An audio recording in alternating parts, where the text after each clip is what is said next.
What up? Today, I want to talk about one of my favorite Canadians. He is on my list of favorite Canadians with Drake and Shea Gilgeous-Alexander. Jamal Murray. And Jamal Murray came into the league when there wasn't as many Canadians in the league. You know, Andrew Wiggins had just gotten into the league.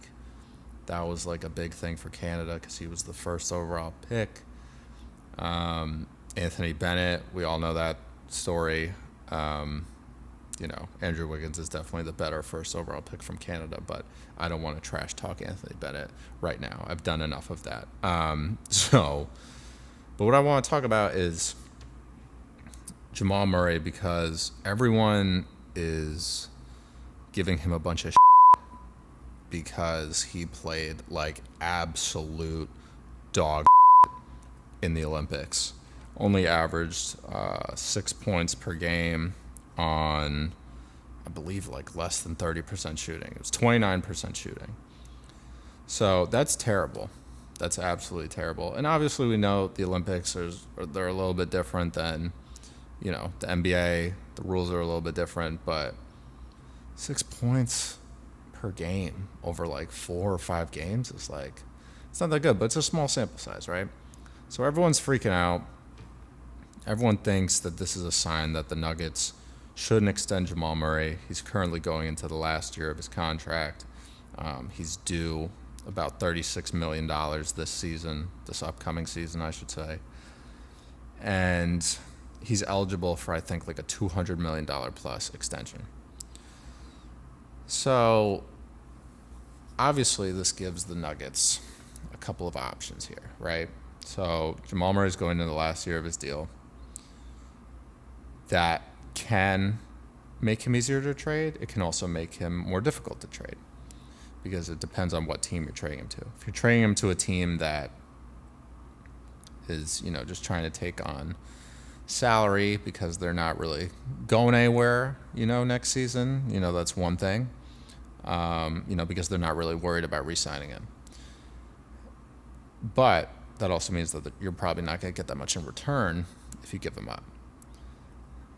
On the other hand, you have a situation similar to like the Pascal Siakam trade that happened this last season, him going from the Raptors to the Pacers, and only, he was on the last year of his deal. And, he has, I think now he's signed an extension. But teams are wary because if you're giving up a lot to kind of make that final push to get your team, into, a top 4 seed or into contention for the playoffs, you're nervous that you're going to do this and then the guy's going to leave and then you're in a worse position for years to come than you were before. So I don't really know what the Nuggets should do here. I think there are options on both sides, but I think people get too carried away too quickly being like, oh, the Nuggets won a championship and then they lost in the second round, so they're done. Like, people don't have patience in the NBA anymore, and I think on some level you can be impatient, and sometimes it works out, but I think in most situations it doesn't. It's very difficult to win back-to-back, especially right now where the talent level in the league is fairly even. I would say the Celtics are like head and shoulders kind of above most other teams right now, but I think as long as other teams stick together and you're building that chemistry year over year, there's going to be a team that's going to upset them. It's going to be difficult for the Celtics to repeat and, frankly, do a three-peat if they are able to repeat this next season. So I think just because they lost this year, and they didn't make it to the conference finals, talking about the Nuggets, give it another go. You might as well extend Jamal Murray. He's been there his entire career. And you've built this foundation with them. Obviously you lost Kentavious Caldwell-Pope. That's going to be a huge hit. You could see how much them not having Bruce Brown affected them this past season. Hopefully Russell Westbrook will alleviate some of what they lost by losing Bruce Brown. But, I don't know. I mean, I think worst case scenario is at least if you extend Jamal Murray, you can still trade him, right? It's not like you sign him and he's just, okay, now you can never trade him again. Like, don't give him a no trade clause.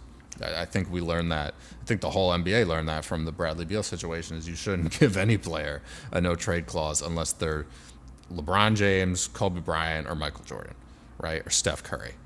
Like, you can't give out no trade clauses to players that just aren't deserving of it. And that's no knock against Bradley Beal. It's just there's very few players that I would deem deserving of a no trade clause, and that would be that list of players that I just gave. But I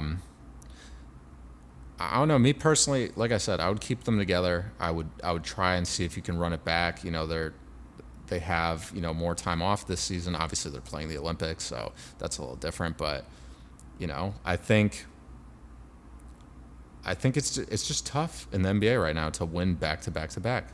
The only reason the Warriors were able to win back-to-back championships was because they had one of the best rosters basketball has ever seen. Probably one of the best rosters that sports has ever seen. Kevin Durant, Steph Curry, Klay Thompson, Draymond Green.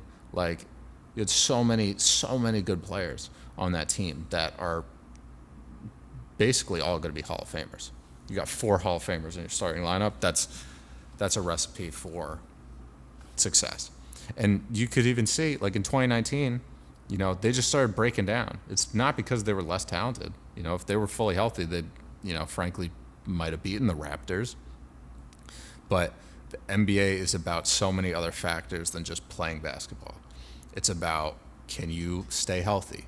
Can you manage, your team's payroll so that you can fit everyone consistently on your roster year over year, and can you make those adjustments needed? Do you have the right coach? Like, there's so many things that you have to make sure are on point to have repeated success.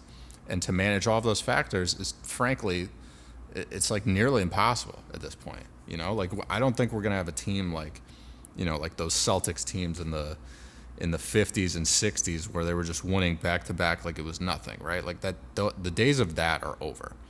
And there's going to have to be some significant changes to the NBA's landscape in terms of how teams can be constructed and how the league just works on a day-to-day basis until we ever see something like that again. But frankly, I don't want to go back to that either. I like seeing new teams kind of pop up every year. Like when we had the Spurs and, the Miami Heat with LeBron, D-Wade, and Bosh, and then we had the Warriors. Like, it was great. I mean, it's great basketball, but it does get a little boring after time because you're kind of just like, oh, well, I already know what it's going to be. You had the Warriors and the Cavs in the finals multiple years in a row. So it's interesting to see new faces and see teams that have never won championships before, like the Nuggets before they won their championship, 2 years ago. It's just interesting to see those new teams come up, and it helps the NBA because it's growing fan bases in areas where the fan base for those teams hasn't been super strong in the past. So I would extend Jamal Murray. I would run it back. Everyone wants to say he's injury prone, this and that, whatever, but the guy tore his ACL and he came back and he's had, 2 of the best seasons that he's had in his career these past couple of years. So he didn't do so great in the playoffs this year, but you're not going to be great every single time you step on the court. Michael Jordan had bad games. LeBron James has had bad games. Kobe Bryant has had bad games. It's part of life as a basketball player and part of life in the NBA. So we'll see what happens, but I think it would be a mistake if the Nuggets did not extend Jamal Murray, especially just from the loyalty factor. Like, I think the fans would be sad to see Jamal Murray go too. So we'll see what happens.